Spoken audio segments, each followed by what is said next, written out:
Warsaw. He's a senior fellow with the Centre for European Policy Analysis. Mark, good to have you with us. Are we realistically any closer to a conflict between Russia and NATO, given Russia has said that could happen? Thank you, Paul.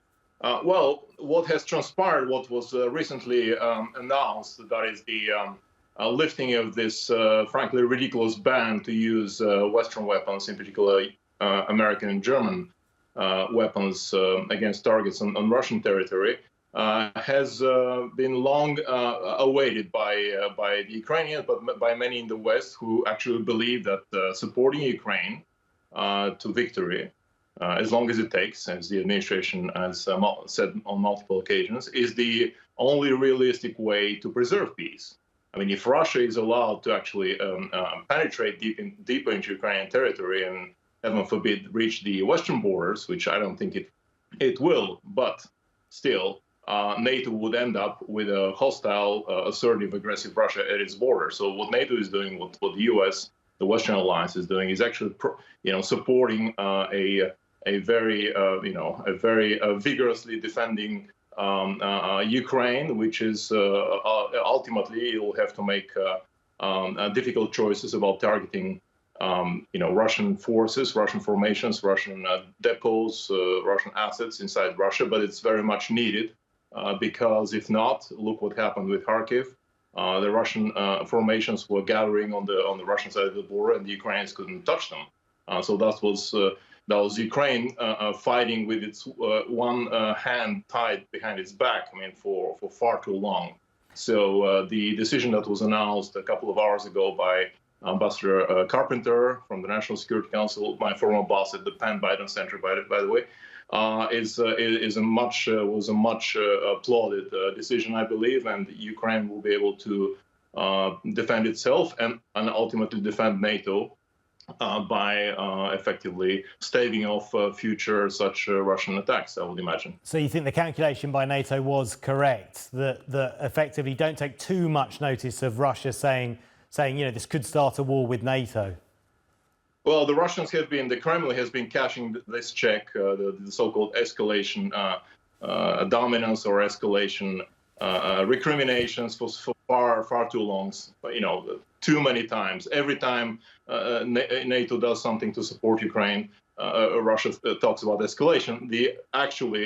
NATO's responses come as a result of Russia's escalatory actions, first and foremost in attacking Ukrainian civilians.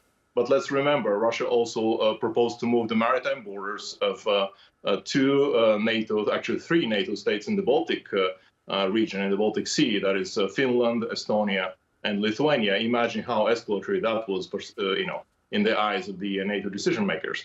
It's usually the mirror imaging that the Kremlin is projecting, trying to claim that NATO and the West is doing something that's escalatory. It's actually, usually it comes as a response to some egregious violation, attacks against civilians and civilian infrastructure all over Ukraine. So I wouldn't take it too seriously. There is nothing much more than they can do at this point.